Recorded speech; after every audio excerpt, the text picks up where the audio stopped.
कृष्णाय वासुदेवाय हरे परमात्मने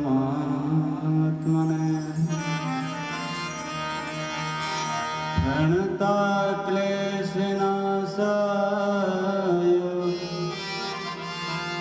श्रीगोविन्दाय नमो नमः। वंशी विभूषितकरान्नमनीरदाभा पीताम्बराधरुर्विन्दफलाधरोष्टा घोरेन्दुसुन्दरमुखा दरविन्दनेत्रा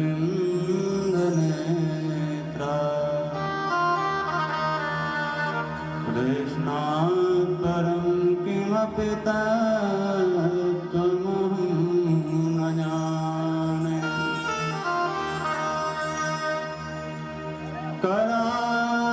करारविन्देन पदारविन्दं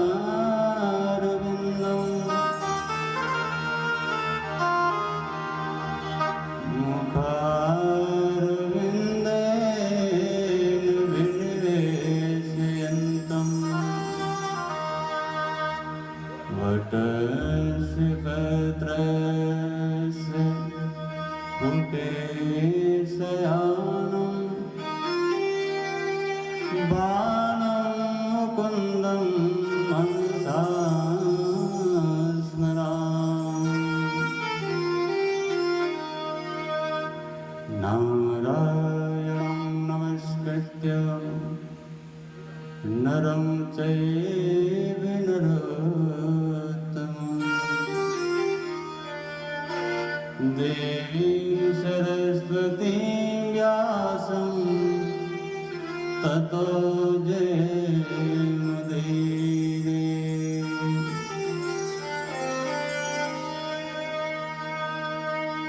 जयन्ती मङ्गलाकाली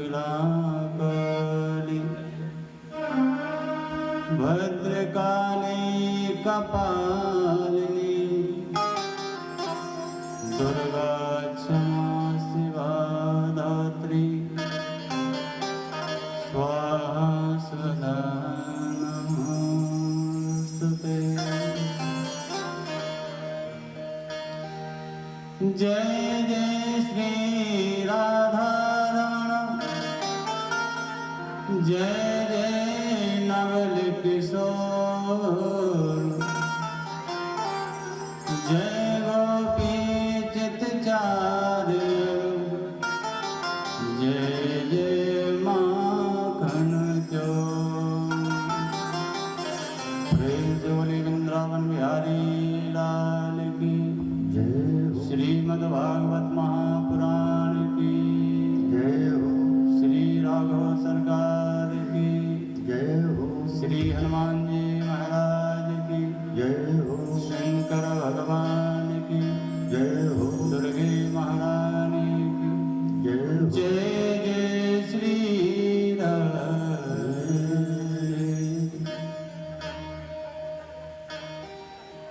आइए बंधु, परात्पर परब्रह्म अकारण करुणा गौरालय राजाधिराज भगवान की वांगमयी मूर्ति श्रीमद् भागवत को प्रणाम करते हुए अनंत बलवंत श्री हनुमंतलाल जी महाराज राघव सरकार के श्री चरणों में पुरुष प्रणाम करते हुए सभी मंचासीन विद्वद्गण एवं हमारे मंचासीन समस्त गंधर्वगण, यहाँ पर पधारे हुए सभी बुद्धिजीवी श्रोता बंधु संत समाज, सती सावित्री के चरित्र को चरितार्थ करने वाले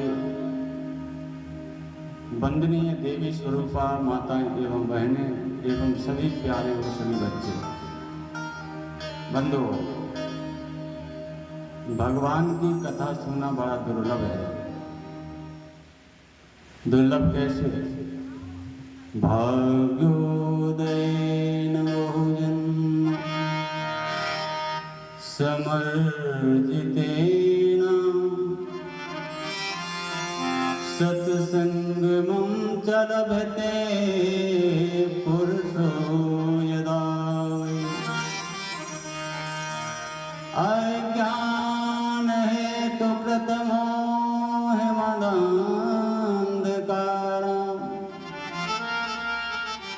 न संविधाय तदोदयते विवेक।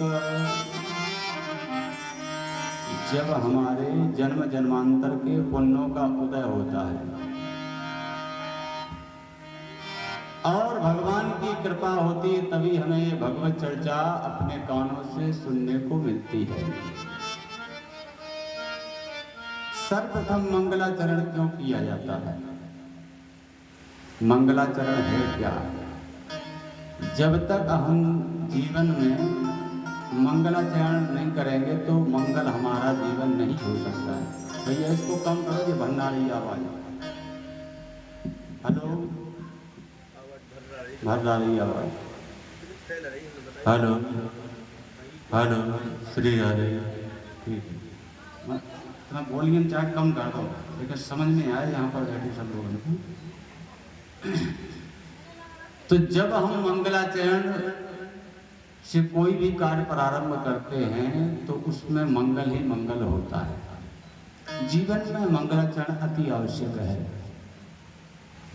आइए सभी लोग बड़े भाव से भगवान नाम संकीर्तन, जिससे हमारा ये शरीर की जो अवगुण हमारे तन में हैं, काम क्रोध लोभ मद अहंकार इत्यादि, सब इस कीर्तन को सुन के भागेंगे। आइए बड़ी मस्ती के साथ में सब लोग भजन मिल करके करें। मेरे गिनियो ना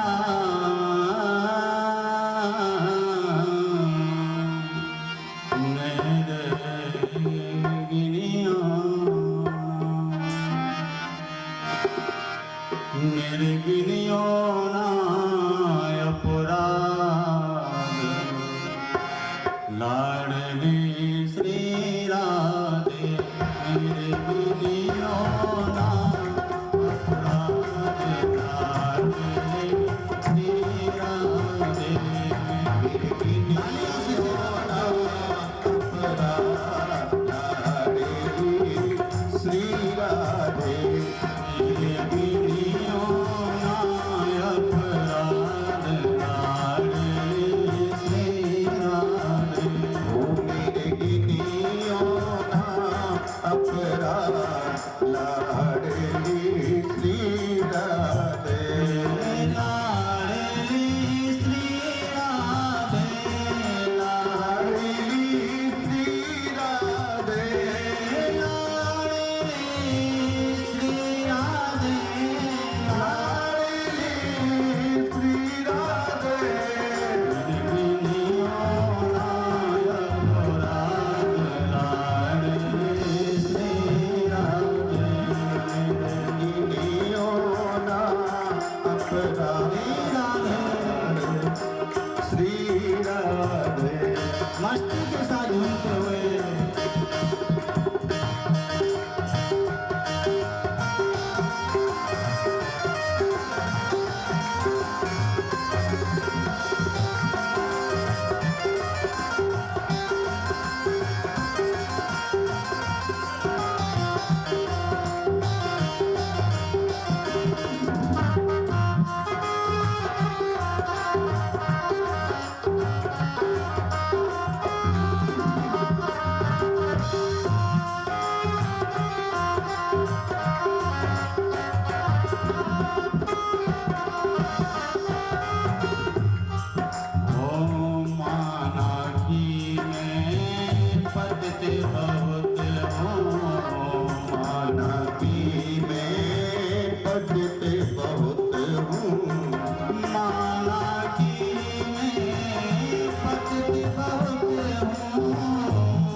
पावन नाम लाडले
प्रार्थना है।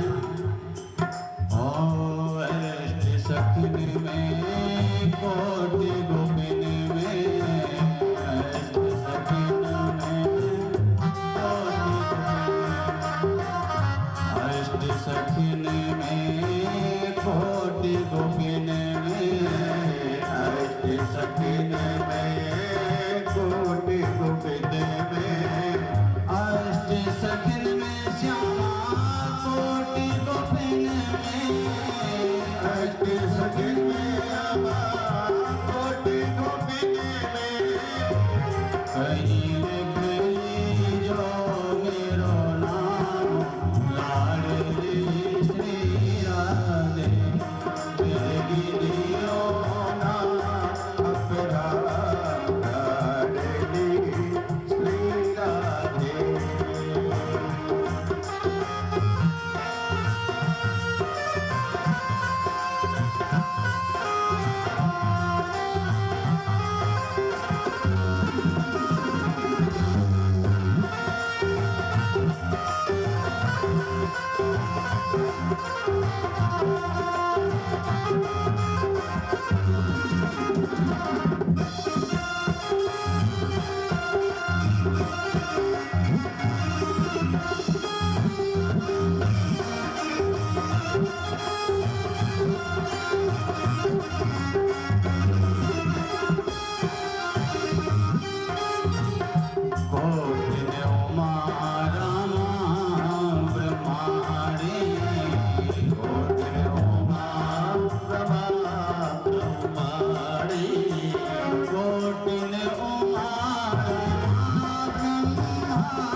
बोले राधा रानी सरकार की जय।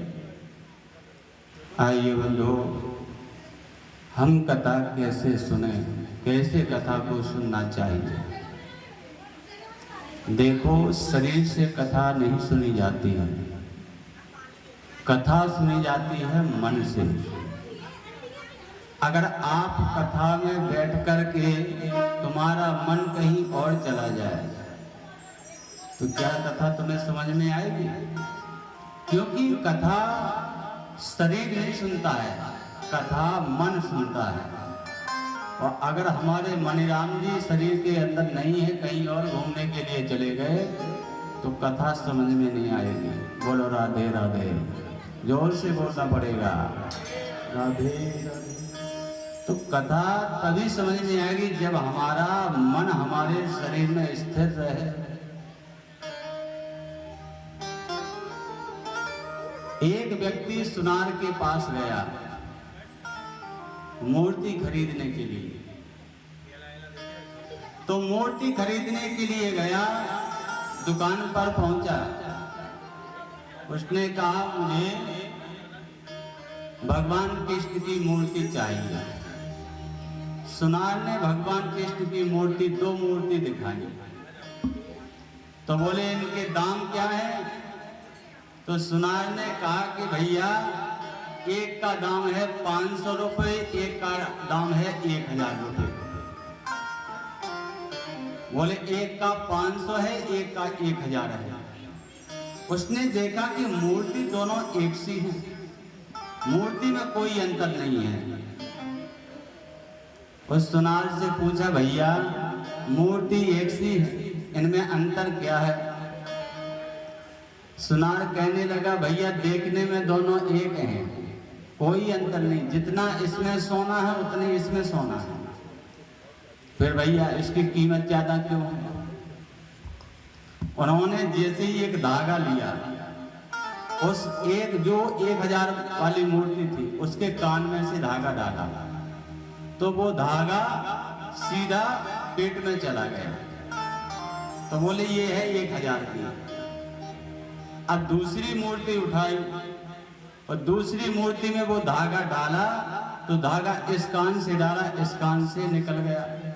बोले इसकी कीमत है 500 रुपये। अब खरीदने वाला चक्कर में पड़ गया कि भैया इसकी कीमत इतनी कम क्यों है? सुनार ने कहा उसी प्रकार से जिस प्रकार से हम सत्संग में जाते हैं तो सबसे श्रेष्ठ जो श्रोता होता है भगवान के यहाँ कीमत उसी की होती है। हम कथा सुनने के लिए बैठे, कथा इस कान से सुनी, इस कान से उड़ा दी। बाद में पूछी भैया कथा आज क्या हुई थी? पता नहीं है, हमें तो भजन समझ में आए, कथा समझ में नहीं आई। बोलो राधे राधे। तो उसकी भगवान के पास कोई कीमत नहीं है। कीमत होती है जब कथा को सुन के हम हृदय में उसको धारण करें, हमारे हृदय में समा जाए, वो श्रोता श्रेष्ठ है। तो कल की कथा में आप लोगों ने गोवर्धन महाराज की कथा को सुना। तो भगवान ने ये लीला क्यों की? क्योंकि इंद्र के हृदय में अभिमान का वृक्ष पैदा हो चुका था, और जब भी किसी मनुष्य के हृदय में अभिमान झलकता है तो भगवान उसको जरूर घमंड को चूर करते हैं, अभिमान को मिटाते हैं, चाहे उनको कोई भी लीला करनी पड़े। श्री सुखदेव स्वामी कहते हैं भगवान ने महाराज की लीला करना प्रारंभ किया तो पहले भगवान ने अपने सुंदर बांसुरी को बजाया। और बांसुरी कैसे बज रही है? शरद पूर्णिमा की रात्रि, मल्लिकादि पुष्पों से सुसज्जित ऐसा शुभ समय देख करके भगवान ने सुंदर बंसी बजाए। भगवान पिता रात्रि शरदोत्फुल्ल मल्लिका वीक्षरन्तो मनश्चक्रे योग माया उपसृता। भगवान ने जब ऐसा समय देखा, विचार किया कि आज गोपियों के साथ विहार किया जाए। बड़ी सुंदर बांसुरी बजाई। निसन्न गीतम तदनंग वर्धनम ब्रज स्त्रिया कृष्ण गृहीत मानसा आज मुरन्योन्यमलक्षितो मना सयत्र कांतो जविलोद कुंडला। उस मधुर बंसी को सुन करके गोपियां जिस कार्य को कर रही थी, कोई गाय दुह रही थी, कोई बच्चों को दूध पिला रही थी, कोई भोजन बना रही थी, कोई पति की सेवा कर रही थी, कोई गायों को ढील रही थी, कोई ससुर जी को भोजन परोस रही थी। जैसे ही कानों में बंसी की धुनी पड़ी, सबने काम को छोड़ दिया, बांसुरी को सुनने लगे। जो एक सखी भोजन बना रही थी, बांसुरी की ध्वनि कानों में पड़ी, लकड़ी को चूल्हे में लगाना था, अपना ही पैर लगा दिया, पैर जल गया, सब कुछ भूल गई। जो सखी अपने पति को भोजन करा रही थी, तो भोजन में नमक मांगा, पति देव ने तो शक्कर परोस करके आ गया। पति ने कहा, तू पागल तो नहीं हो गई है? मैंने तेरे से नमक मांगा था और तू शक्कर दे करके चली गई। तो गोपी कहती है कि स्वामी जी बाद में सुनूंगी, पहले मुझे बंसी को सुनना है। एक गोपी ससुर को भोजन की थाली लगा रही थी, जैसे कानों में बंसी की ध्वनि पड़ी तो भागी है गौशाला की ओर के, कहीं कृष्ण गौशाला में तो नहीं है। वहां गई, वहां नहीं मिले। याद आया कि अभी ससुर जी को भोजन परोसना है, तो वहीं पर भूसे की डलिया रखी हुई थी, वो उठाकर के लाई। सचमुच भूल गई कि हम थाली ली है कि भूसा की डलिया ली है। और जैसे ही ससुर जी के सामने रखी, ससुर जी बोले, बहू तू आज पागल हो गई है, भांग पी रखी है क्या तूने भूसा क्यों रख दिया मेरे सामने? जैसे उसने देखा कि ये तो भूसे की डलिया है, तुरंत ही कहने लगी, कान्हा तेरी बंसी ने कि दीनों जुल्म गुजार, कि ससुर का भूसा डार दियो, कि भोजन गऊ की सार। हे श्याम तेरी बंसी, हे मोहन तेरी बंसी, पागल कर जाती है। हे श्याम तेरी बंसी, पागल कर जाती है। ये श्याम तेरी बंसी, पागल कर जाती है। श्याम तेरी बंसी, पागल कर जाती है।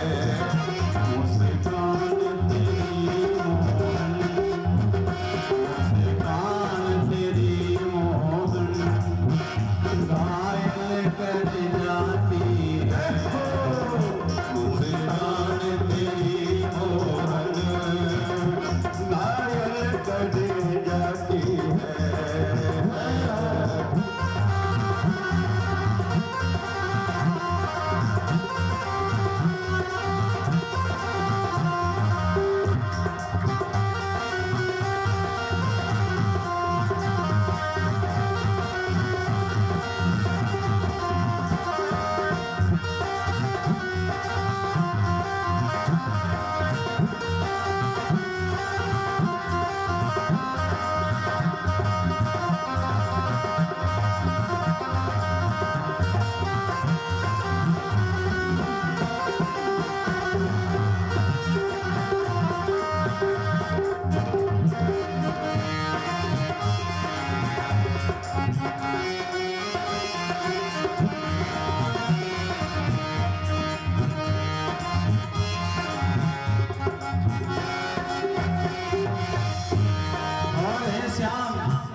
तुम्हारी ये जो बंसी बजती है ना, तो जो रो रहा है वो हंसने लगता है, वो जो हंसता है वो रोने लगता है।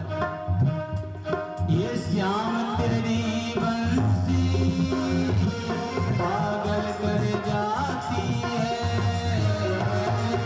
श्याम तेरी बंसी, पागल कर जाती है।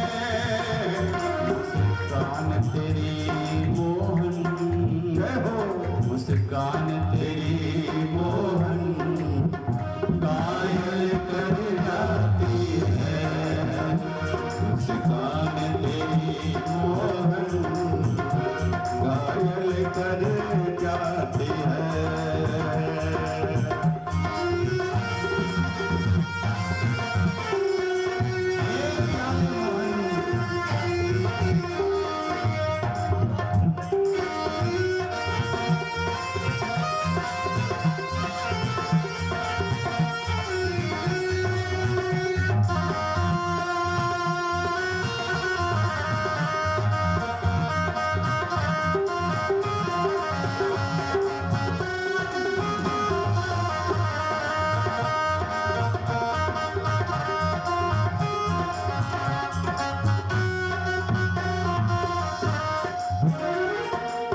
दुलाते हो। तुम बंसी बटिया कर, तुम बंसी बटिया कर, प्रभु बंसी बजाते हो। तुम बंसी बटिया कर, प्रभु बंसी बजाते हो।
सोने की होती तो ना जाने क्या करती, सोने की होती तो ना जाने क्या करती।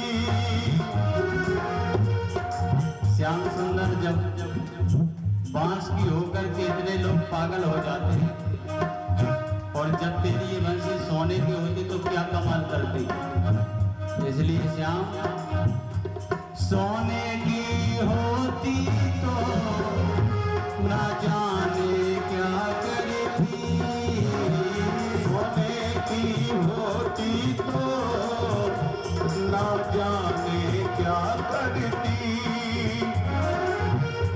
जब बांस की हो करके, जब बांस की हो करके इतना तड़पाती है, ये श्याम तेरी बरसी पागल कर जाती है, पागल कर जाती है, हम सबको रुलाती है, कर जाती है, हम सबको रुलाती है। घनश्याम तेरी बंसी पागल कर जाती है, घनश्याम तेरी बंसी पागल कर जाती है।